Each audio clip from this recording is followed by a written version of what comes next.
Alo, Trà Vinh xin chào các bạn.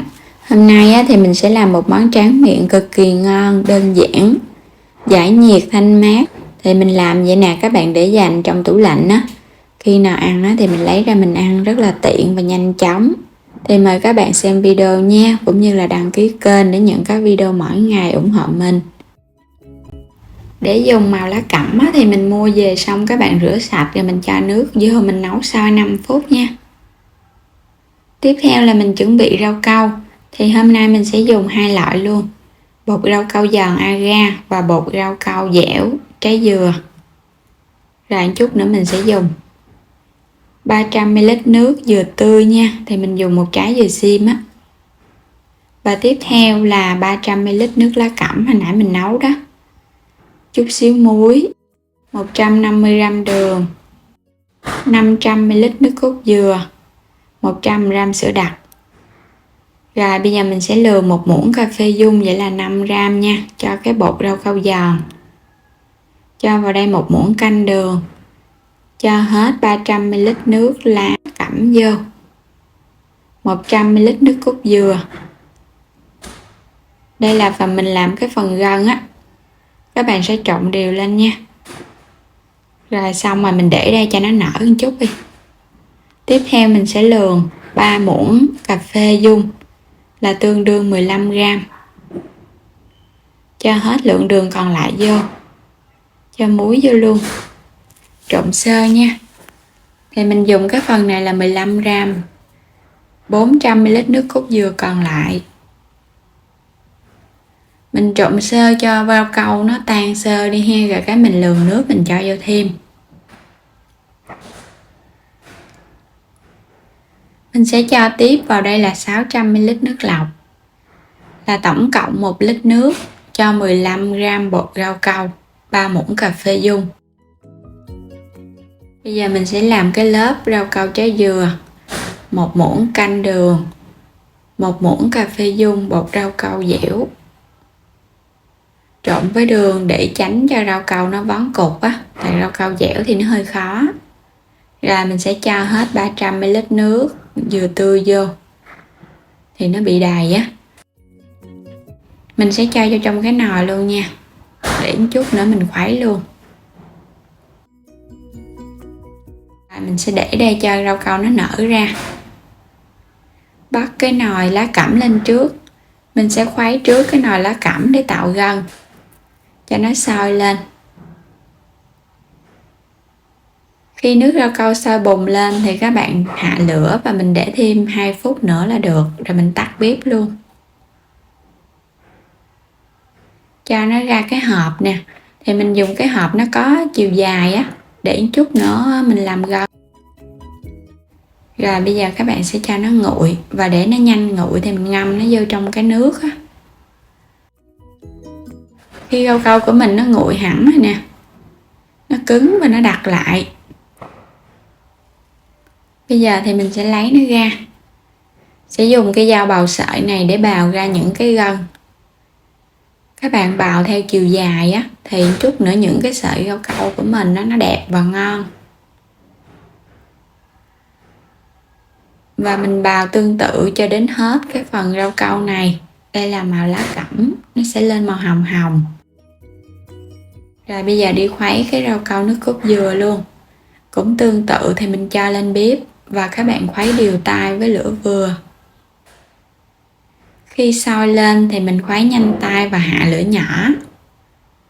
Để lửa nhỏ thì mình nấu trong vòng thêm, cái này nó hơi nhiều nên mình nấu 5 phút nữa nha. Bây giờ thì mình sẽ cho cái phần gân lá cẩm vô trong cái khuôn. Thì mình dùng cái khuôn tròn. Các bạn rải một lớp đều. Quay trở lại nồi rau câu thì mình nấu lửa nhỏ thêm 5 phút nữa. Bây giờ mình sẽ cho 100g sữa vô, thì tương đương khoảng 4 muỗng canh. Cho vô thì các bạn nhớ khuấy nha, để cho sữa nó chín với rau câu luôn. Rồi bây giờ thì mình tắt bếp được rồi.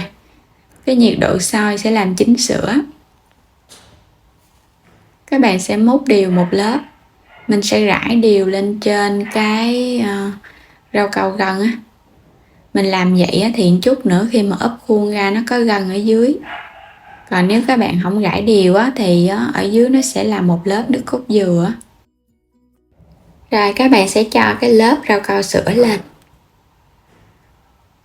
Rồi cũng tương tự thì mình sẽ rải đều thêm một lớp gân lá cẩm lên. Gân này thì mình làm rau câu nó hơi giòn ngon á. Và cái lớp sữa thì nó giòn và giòn nhẹ hơn. Thì video này mình sẽ đưa vào tập 3 của món ngon ngày Tết. Thì cũng được một bạn góp ý yêu cầu mình làm nguyên một bộ cho ngày Tết cổ truyền. Thì cảm ơn bạn đã góp ý và theo dõi kênh của mình nha. Trong video lần trước thì mình làm với lá dứa và không có rau câu dừa. Hôm nay thì mình sẽ kết hợp với rau câu dừa luôn cho nó ngon. Mình dàn đều nó ra. Rồi bây giờ thì các bạn sẽ để đây và mình chờ cho nó nguội cái lớp mặt. Trong lúc này thì mình đi nấu luôn cái phần rau câu dừa nãy giờ mình để cũng lâu rồi đó, nó nở ra. Nấu sôi lên thì cái này ít cho nên là sôi lên là các bạn tắt bếp được rồi, không cần phải để. Rồi tắt bếp nha. Kiểm tra xem cái mặt rau câu nó đặc nè. Nó vừa đặc thôi là các bạn sẽ xăm nó. Rồi mình cho cái lớp rau câu dừa lên. Chứ đừng có để đặc quá là nó bị tách lớp á. Và mình cũng để yên và chờ nguội xong rồi cho vào tủ lạnh nha.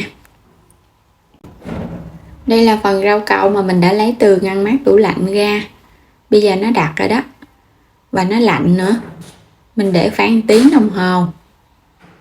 Đây cái lớp ở phía dưới nè các bạn. Màu trắng của sữa nước cốt dừa xen lẫn những cái sợi gân rau câu màu lá cẩm. Nhìn vừa bắt mắt mà vừa ngon nữa. Trang trí thêm lên rồi cái cắt ra. Rau câu của mình rất là giòn ngon nè, mà nhìn màu sắc hấp dẫn. Cắt ra những cái miếng nhỏ nhỏ. Thì phần cắt này các bạn tùy theo nha. Thích ăn lớn thì mình cắt lớn, thích ăn nhỏ thì mình cắt nhỏ thôi.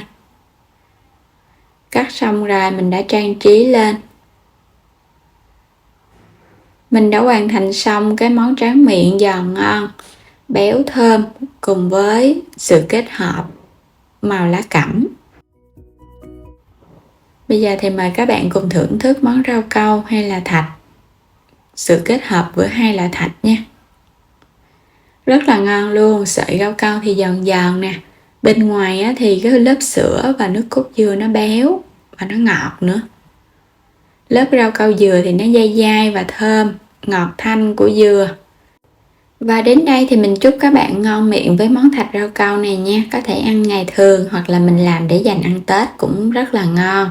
Nếu có yêu thích kênh của mình thì vui lòng đăng ký kênh để cập nhật các video mỗi ngày. Xin chào tạm biệt và hẹn gặp lại trong những video tiếp theo.